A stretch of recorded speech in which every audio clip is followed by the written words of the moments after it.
Hi, and welcome to another episode of Boozing with Boomers. I'm Dave, and I've been on a quest to learn how to make a great balanced cocktail, and I would like to share what I've learned with you. So please hit the subscribe button so we can go on this journey together. Today I'd like to focus on the Margarita, another classic cocktail, a great summertime drink. On this one, the history, I'm not sure which story is true, but my favorite story goes back to about 1938 in a Tijuana restaurant, where the owner had a client who did not or was allergic to all spirits except for tequila, but she did not like drinking it as a shot. So he played around with the recipe using salt and lime and other things and eventually came up with the classic margarita recipe that we have today. So what I also find interesting about this story is the reason we know about this is when he passed away at 90, Danny Herrera wrote it in his obituary so it would be there forever. So Danny, we're gonna make this margarita for you. So the other thing we talked about was looking at what type of tools do you need to make cocktails. Again, measuring cups, you've probably got a lot of small measuring cups in the kitchen. The one thing I always tell people is definitely get yourself a good cocktail shaker and a strainer to strain off the old ice. Otherwise, everything else you should have available in your kitchen. And let's make the cocktail. So the margarita, as we're going through it here, we got fresh squeezed lime juice. And you want to put 1 ounce fresh squeezed lime juice. Then you've got agave syrup. I would get an organic agave syrup. It's not that expensive to pour in. And we're going to do a 1/2 ounce of that, which is going to take a little bit of time to come out of my cup.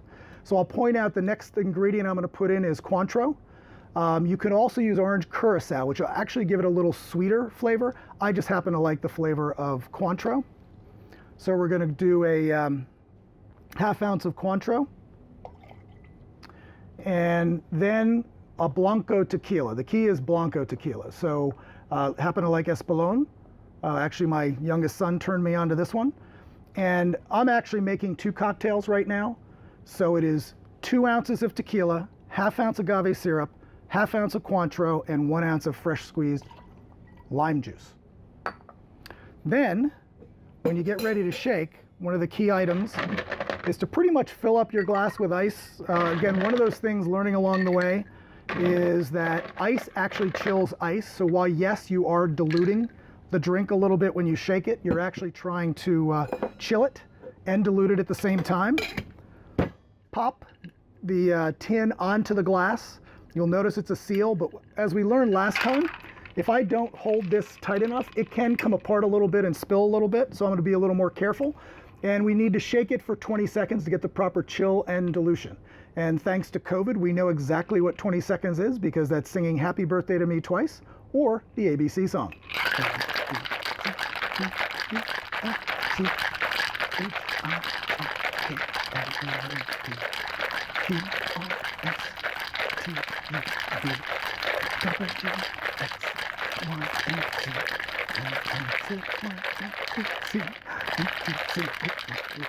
And you can play around with your shaking as well.